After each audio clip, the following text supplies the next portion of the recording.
E hoje está sendo mais um dia difícil para os mercados, é disso que eu vou falar nesse vídeo. Vou atualizar a análise gráfica do Bitcoin, vou falar dos dados macroeconômicos que estão impactando os mercados e também vou atualizar a análise de sentimento, então bora lá.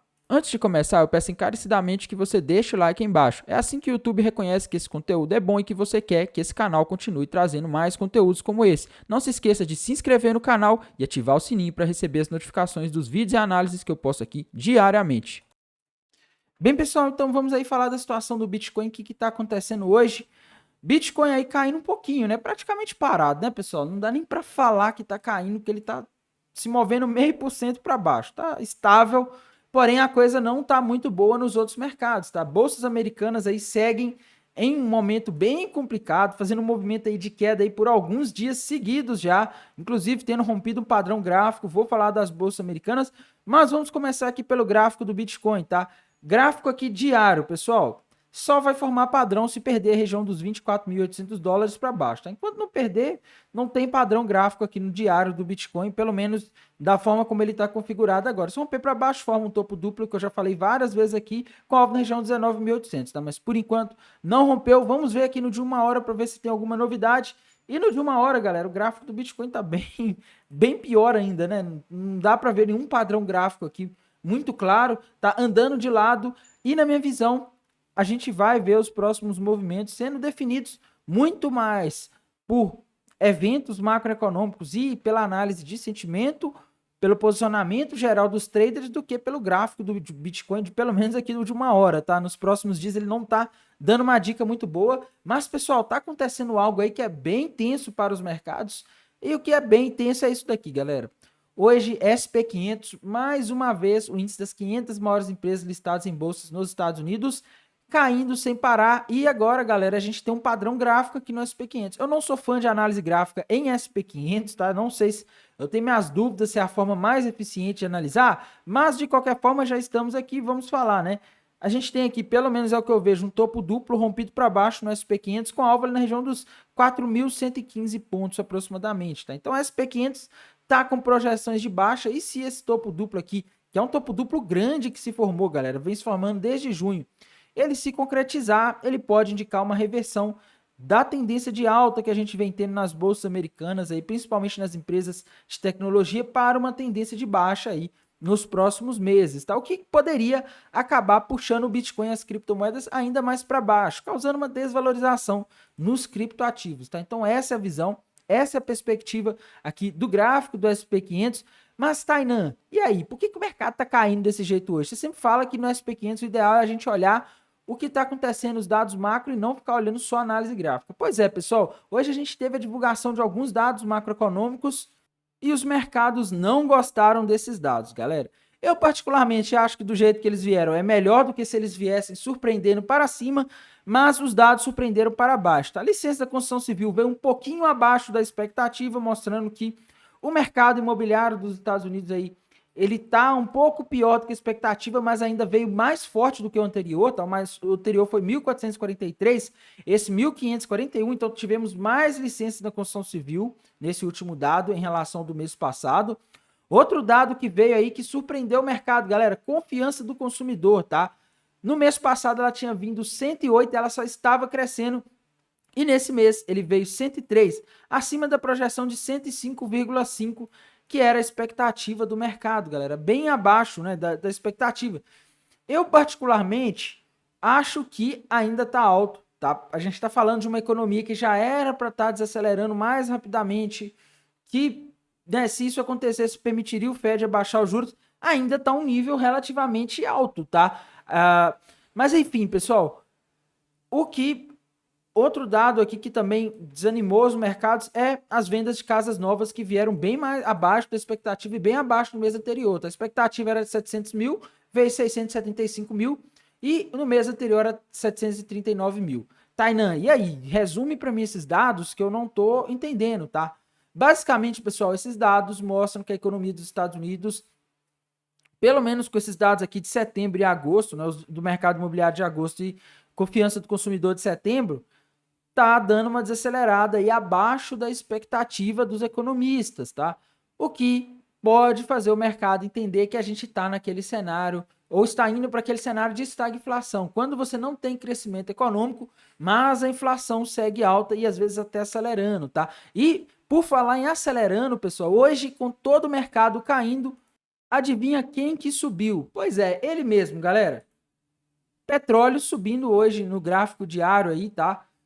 Chegou a bater máximo, agora ele já tá abrindo um novo candle aqui, se eu não me engano.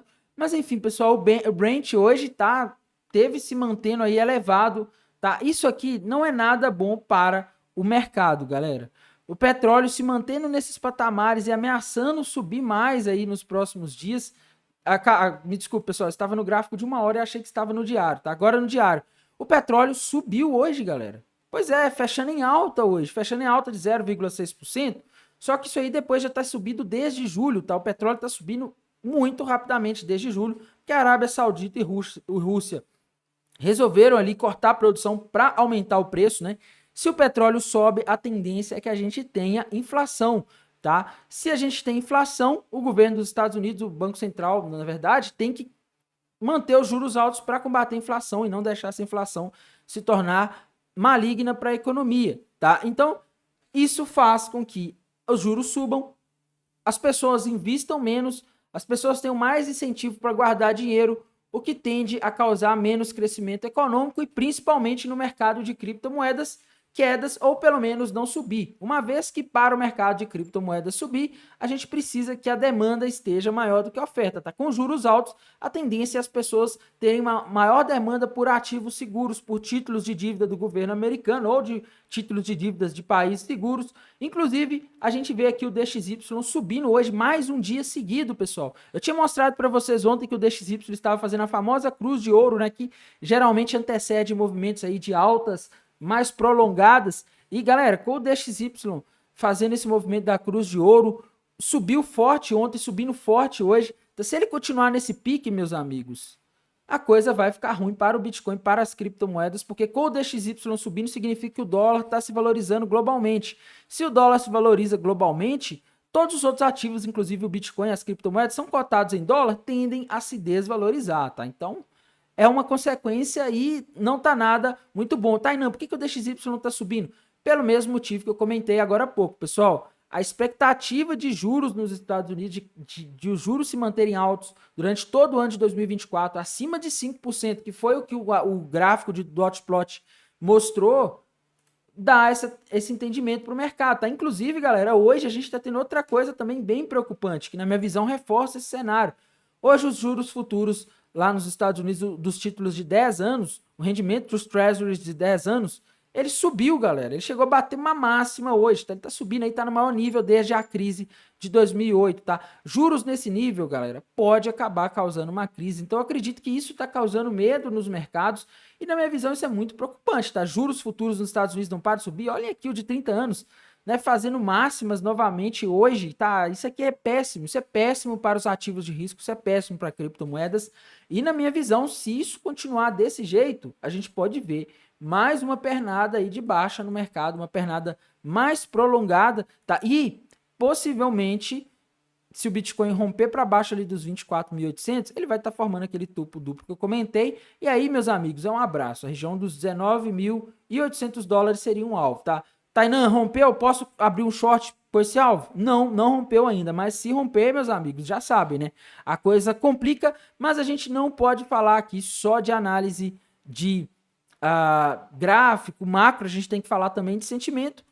E quando a gente olha aqui, os indicadores de sentimento, a gente tem uma situação meio complicada, né? Long short ratio perto de 2, tá mostrando que a gente tem quase 2 pessoas apostando na alta para cada pessoa que aposta na baixa, na Binance Futures, tá? Ou seja, galera tá pesada apostando na alta. O Open Interest, ele tá até se mantendo estável hoje, ele tá subindo levemente, mas ele não tá tendo uma alta tão grande. E o mais alarmante aqui agora está sendo a taxa de funding, tá? Que ela estava aí negativa por volta da madrugada e durante o dia ela subiu bastante, está quase ali em 0,01, que é a taxa de equilíbrio ali normal na Binance quando você tem mais pessoas compradas, tá? Então, a análise de sentimento aqui está mostrando que as baleias podem jogar o mercado para baixo nos próximos dias ou talvez até horas, porque a maioria das pessoas estão apostando na alta, pelo menos as últimas pessoas que andaram abrindo posições aí no mercado.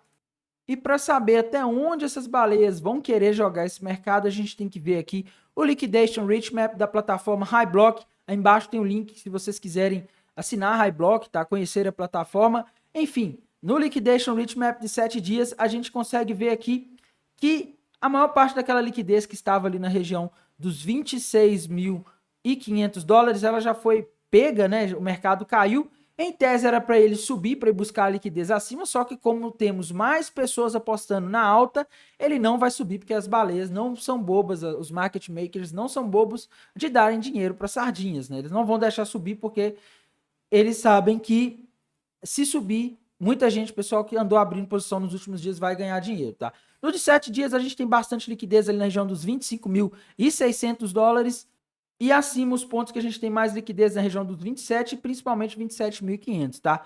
Vamos aqui para o de um mês para a gente ter uma visão um pouco mais ampla, né? Que a gente conseguir ver um prazo maior aí em termos de probabilidade de liquidação. E galera, aqui no mês a situação é um pouco diferente, tá? Olha isso daqui. A gente está com bastante liquidez ainda naquela região dos 28.300 dólares. Tainan, você tinha falado que o mercado ia lá e tal, por que ele não foi? Simples, pessoal. Semana passada teve a reunião do Fed, teve o dot plot e os dados macroeconômicos fizeram as bolsas americanas despencarem. E o Bitcoin ele dificilmente vai conseguir ter uma performance boa com SP500 caindo, com juros futuros nos Estados Unidos subindo, com DXY subindo, tá? Dificilmente. Então, por isso que ele não está conseguindo acompanhar. E, sim, pontos de liquidez, região ali dos 28.300, tem bastante liquidez. Outra região importante, 27.600. E abaixo aqui, a região ali dos 25.600 é onde a gente tem bastante liquidez. Ponto mais importante abaixo agora é justamente os 24.800 que, se rompido para baixo, formam um topo duplo, tá? Então, eu tô vendo bastante probabilidade o mercado ir buscar aquela região dos 24.800 nos próximos dias. Não dá para mim afirmar para vocês, vai tal hora, tal hora. Tudo depende dos próximos dados que a gente vai ter, mas é o que tá aparecendo aqui, é pelo menos os pontos aí mais sensíveis do mercado, tá? Outra coisa, pessoal, que a gente tem que olhar é em relação aos dados macroeconômicos de amanhã, tá? Amanhã nós vamos ter núcleo de pedidos de bens duráveis.